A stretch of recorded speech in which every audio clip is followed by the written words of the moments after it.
दर्शकों नमस्कार। मेरा नाम है मनीष कुमार सिंह और आप देख रहे हैं 4 पीएम महाराष्ट्र। आपका स्वागत करता हूं। दर्शकों, देश के गृह मंत्री अमित शाह महाराष्ट्र में हैं और बीजेपी के आला नेता हैं और ऐसे में लगातार सुर्खियों में बने हुए हैं क्योंकि बैक टू बैक बैठक कर रहे हैं। लेकिन अचानक ऐसा क्या हो गया है कि बीजेपी के नेता और एकनाथ शिंदे के नेता आपस में भिड़ गए हैं। जी हाँ दोस्तों, महायुति में बढ़ गई है तनातनी और किस फैसले को लेकर के डिप्टी सीएम एकनाथ शिंदे और गणेश नाइक बीजेपी के मंत्री आमने सामने आ गए हैं। पूरी डिटेल से बताता हूं आखिर वो कौन सी ऐसी वजह है कि अमित शाह की मौजूदगी भी इन तनातनी को दूर नहीं कर पा रही या इन जो ये पूरी गहमागहमी है इसको दूर नहीं कर पा रही। दरअसल दोस्तों, ठाणे और नवी मुंबई महानगर पालिका चुनाव से पहले सत्तारूढ़ महायुति में सियासी टकराव तेज हो गया है। दरअसल कल्याण तालुका के 14 गांवों को नवी मुंबई शहर में शामिल करने और नवी मुंबई में पुनर्विकास परियोजना के लिए एफएसआई यानी फ्लोर स्पेस इंडेक्स बढ़ाए जाने से नाराज भाजपा नेता गणेश नाइक ने शिवसेना प्रमुख और राज्य के उप मुख्यमंत्री एकनाथ शिंदे पर सीधा हमला बोला है। इसके जवाब में शिवसेना ने भी, जो एकनाथ शिंदे की शिवसेना है, उन्होंने गणेश नाइक पर तीखा पलटवार किया है, जिससे शिंदे नाइक और दोनों के बीच का संघर्ष जगजाहिर हो रहा है और सुर्खियों में आ गया है। गणेश नाइक महाराष्ट्र सरकार में वन मंत्री और पालघर जिले के संरक्षक मंत्री भी है। भाजपा नेता गणेश नाइक ने हाल ही में पत्रकारों से बातचीत में कहा कि किसी के मनमाने फैसलों का बोझ वो नवी मुंबई की जनता पर नहीं डालने देंगे। चुनाव के 6 महीने बाद इन 14 गांवों को शहर से बाहर निकाल दूंगा। इसके लिए मैं अपनी पूरी जिंदगी की कमाई दांव पर लगाने को तैयार हूं। सोचिए, बात इतनी बढ़ गई है कि अब मामला और ज्यादा आगे बढ़ता दिखाई दे रहा है। नवी मुंबई के एरोली विधानसभा क्षेत्र से विधायक गणेश नाइक ने यह भी कहा कि इन गांवों के विकास के लिए करीब 6,000 करोड़ रुपए की जरूरत होगी और यहां स्क्रैप कारखाने के चलते जल स्रोत प्रदूषित होने की स्थिति से बदतर हो चुके हैं। नाइक का इशारा साफ तौर पर उप मुख्यमंत्री एकनाथ शिंदे की ओर था। लगातार शिंदे पर बीजेपी नेता गणेश नाइक का लगातार हमला। इस बयान के बाद शिवसेना ने भी मोर्चा खोल दिया है। ठाणे के सांसद नरेश मस्के, जो कि एकनाथ शिंदे के नेता हैं, नरेश मस्के ने कहा कि राज्य में महायुति की सरकार है, फिर भी गणेश नाइक लगातार उप मुख्यमंत्री शिंदे के खिलाफ भ्रामक बातें फैला रहे हैं। ये पूरी तरह गैर जिम्मेदाराना है। शिवसेना नेता ने पलटवार करते हुए कहा कि उप मुख्यमंत्री शिंदे ने नवी मुंबई के भूमिपुत्रों, जो वहां के मथाड़ी श्रमिक हैं, झोपड़पट्टी निवासी हैं, उनको मुफ्त घर देने के लिए एफएसआई बढ़ाया और 14 गांवों के विकास के लिए 70 करोड़ रुपए का फंड मंजूर किया, जिससे नाइक बौखला गए। ये पलटवार एकनाथ शिंदे की तरफ से किया गया है। वहीं राज्य के उद्योग मंत्री उदय सामंत, जो कि एकनाथ शिंदे की पार्टी के नेता हैं, उन्होंने भी स्पष्ट किया है कि शिवसेना प्रमुख एकनाथ शिंदे की, जो शिवसेना उसके प्रमुख एकनाथ शिंदे पर की गई टिप्पणी बर्दाश्त नहीं की जाएगी। अब इस बात के कारण ठाणे और नवी मुंबई महानगर पालिका चुनाव पहले ही महायुति में टेंशन बढ़ने के आसार हैं। वो भी ये तमाम बातें ऐसे समय में बाहर आ रही हैं दोस्तों, जब लगातार महाराष्ट्र में बीजेपी के आला नेता इन दिनों आ रहे हैं। एकनाथ शिंदे और गणेश नाइक के बीच ये कोई नई बात नहीं है। काफी समय से एकनाथ शिंदे को गणेश नाइक ने अपने निशाने पर ले रखा है।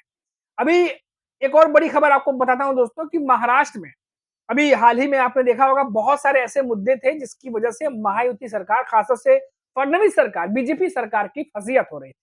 महाविकास अघाड़ी के नेता आए दिन बीजेपी पे हमला बोल रहे थे और फडणवीस सरकार के साथ साथ केंद्र पे भी निशाना साध रहे थे, जिनमें से सबसे बड़ा मुद्दा है मराठवाड़ा। वहां पे हुई त्रासदी, जिससे वहां के किसान लगातार परेशान है। अब ऐसे में देवेंद्र फडणवीस दिल्ली गए थे, वहां अमित शाह से मुलाकात हुई है और अब अमित शाह महाराष्ट्र पहुंचे और शिरडी में देवेंद्र फडणवीस, एकनाथ शिंदे और अजित पवार यानी सीएम और दोनों डिप्टी सीएम के साथ 45 से 50 मिनट की करीब बैठक की है। बताया जा रहा है कि इस बैठक में जो 45 मिनट चली है, इसमें किसानों के लिए जो राहत पैकेज है या क्षतिग्रस्त फसल है या सर्वे है, उसके लिए उस पर चर्चा हुई है, क्योंकि लगातार इस मामले पर बीजेपी सरकार, फडणवीस सरकार की फजीहत हो रही है।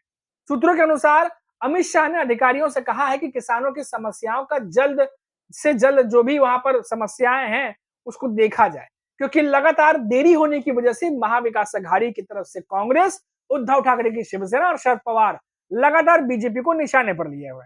पहले मराठा आरक्षण, उसके बाद ओबीसी समुदाय का गुस्सा और अब किसानों की दुर्दशा, यानी तीनों बड़े मुद्दे फडणवीस सरकार या कहिए बीजेपी के लिए गले की हड्डी बने हुए। और अमित शाह जब महाराष्ट्र पहुंचे हैं तो ऐसे में चर्चा इन सभी मुद्दों पर हुई होगी। हालांकि बात ये निकल कर सामने आ रही है कि जो मराठवाड़ा के इलाके हैं उस पर कैसे जल्द से जल्द राहत पैकेज पहुंचाया जाए, क्योंकि देरी होने की वजह से पहले ही बीजेपी पर काफी ज्यादा हमले हो रहे हैं। जानकारी के मुताबिक हाल ही की भारी बारिश ने मराठवाड़ा, विदर्भ, उत्तरी महाराष्ट्र कई हिस्सों में धान, कपास, सोयाबीन और गन्ने की फसलों को भारी नुकसान पहुंचाया है।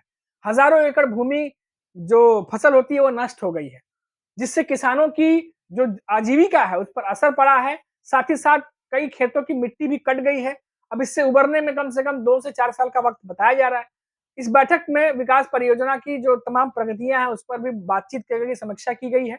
हो सकता है कि बीएमसी चुनाव के आसपास कुछ जो परियोजनाएं हैं उसका उद्घाटन किया जाएगा। हो सकता है कि उसको शुरू कर दिया जाए, ताकि जनता की नजर में, जैसा हमेशा होता है कि चुनाव से ठीक पहले कुछ 2-4 बड़े काम निपटा दिए जाते हैं, ताकि जनता की नजर में ये बात जाए कि भाई काम तेजी से चल रहा है, आखिर उसका प्रचार प्रसार भी तो करना होता है। लेकिन सबसे बड़ी बात दोस्तों ये आ रही है कि महाराष्ट्र में विधानसभा चुनाव के बाद से ही महाराष्ट्र में एकनाथ शिंदे की शिवसेना और बीजेपी के बीच लगातार तल्खियां बढ़ी हुई थी। लेकिन लगा समय के साथ सब कुछ ठीक हो जाएगा, लेकिन हो नहीं रहा। हमने आपको पहले ही बताया कि दादा भूसे जो एकनाथ शिंदे की पार्टी के नेता हैं, उन्होंने अभी हाल ही में तंज कस दिया फडणवीस सरकार पर, क्योंकि अभी भी जो संरक्षक मंत्री वाला जो मामला है नासिक और रायगढ़ का, वो अभी तक सुलझा नहीं है। और एकनाथ शिंदे के जो नेता है दादा भूसे, उन्होंने कहा कि अब इस मामले को सुलझाने के लिए डोनाल्ड ट्रंप आएंगे लगता है। तो तंज कसा है, चुटकी ली है, जो भी किया है, पर इनकी ये बात बीजेपी को बिल्कुल पसंद नहीं आएगी, क्योंकि डोनाल्ड ट्रंप के नाम पर ऑलरेडी बीजेपी बहुत ज्यादा फजीहत करवा चुकी है। रोज डोनाल्ड ट्रंप कोई ना कोई दावा करते थे और सवाल जवाब जो है वो प्रधानमंत्री नरेंद्र मोदी और विदेश मंत्री से पूछे जा रहे थे, लेकिन कुछ भी जवाब आ नहीं रहा था। अब ऐसे में सहयोगी दल ही अगर डोनाल्ड ट्रंप का नाम लेकर के इस तरह से तंज कसेंगे तो बीजेपी को निश्चित तौर पर अच्छा नहीं लगेगा। फिलहाल मामला यह है कि अमित शाह महाराष्ट्र में है और हो सकता है कि आने वाले चुनाव के साथ साथ जो तमाम मुद्दे हैं उस पर चर्चा हुई हो, जिसमें से एक दो बातें मैंने आपको बता दी हैं। और महाराष्ट्र में रहते हुए एकनाथ शिंदे और बीजेपी के बीच में जो तल्खियां बढ़ी है, निश्चित तौर पर इसकी भनक भी अमित शाह को पहुंची होगी और हो सकता है कि ये बातें चर्चा भी हुई होगी। एकनाथ शिंदे और देवेंद्र फडणवीस के बीच सब कुछ ठीक नहीं चल रहा है, ये खबरें लगातार आती रहती हैं। अब ये दोनों नेता एक दूसरे के साथ सार्वजनिक मंच भी साझा करते हुए हाल फिलहाल में दिखाई नहीं दे रहे।